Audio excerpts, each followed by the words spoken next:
কক্সবাজার সমুদ্র সৈকতের বিভিন্ন পয়েন্টে ভেসে আসছে নানা ধরনের বর্জ্য। ১৩ আগস্ট সকালে জোয়ারের সময় থেকে এসব বর্জ্য ভেসে আসতে দেখা শুরু হয়েছে বলে জানিয়েছেন স্থানীয়রা। আমরা তো আছি ঘুরতে, সুন্দর ভিউ দেখবো, বৃষ্টি আছে সাথে।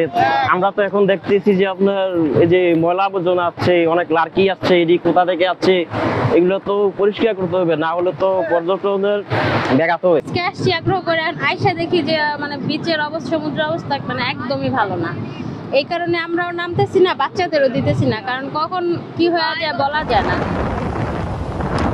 সমুদ্র সৈকতের সুগন্ধা, সিগাল, লাবণী সহ বিভিন্ন পয়েন্টে এসব বর্জ্য ভেসে আসছে, যেখানে ছোট্ট ছোট্ট গাছের টুকরা, বাঁশের শেকড়, পোড়া কাঠ, খড় দেখা গেছে।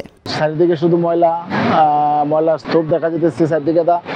ভাবছিলাম যে দেশের পরিবর্তন হয়েছে, অনেক কিছু চেঞ্জ হয়ে যাবে, কিন্তু যারা দায়িত্বে আছে তারাই উচিত ছিল এগুলো ময়লা পরিষ্কার করা, কিন্তু না, এখানে শুধু ময়লা আর ময়লা। জেলা প্রশাসনের নির্দেশনার পর পরিচ্ছন্নতা কর্মীরা এসব বর্জ্য বালিয়াড়ি থেকে সরিয়ে নিচ্ছে। এর আগে ২০২৩ সালের মার্চ মাসেও টানা কয়েকদিন একই ধরনের বর্জ্য সৈকতে ভেসে এসেছিল। কক্সবাজারের জেলা প্রশাসক মহোদয়, জেলা পুলিশ সুপার মহোদয় সহ বিভিন্ন হোটেল মোটেল মালিক সমিতির প্রতিনিধিবৃন্দ ছিলেন। এই বিষয়টা ওখানে উত্থাপিত হয়েছেন এবং ডিসি মহোদয় বলেছেন এটা খুব দ্রুত পরিষ্কারের ব্যবস্থা গ্রহণ করা হবে।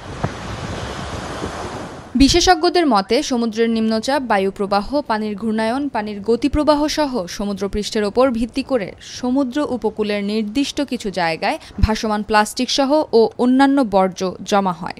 নিম্নচাপে পরিণত হলে জোয়ারের সময় সমুদ্রের উপরিপৃষ্ঠের পানি অতিমাত্রায় বেড়ে গিয়ে ফুলে ওঠে এবং ঘূর্ণায়নের ফলে সমুদ্রের ভাসমান বর্জ্য একই সঙ্গে জমা হয়ে ভেসে আসে সৈকতে।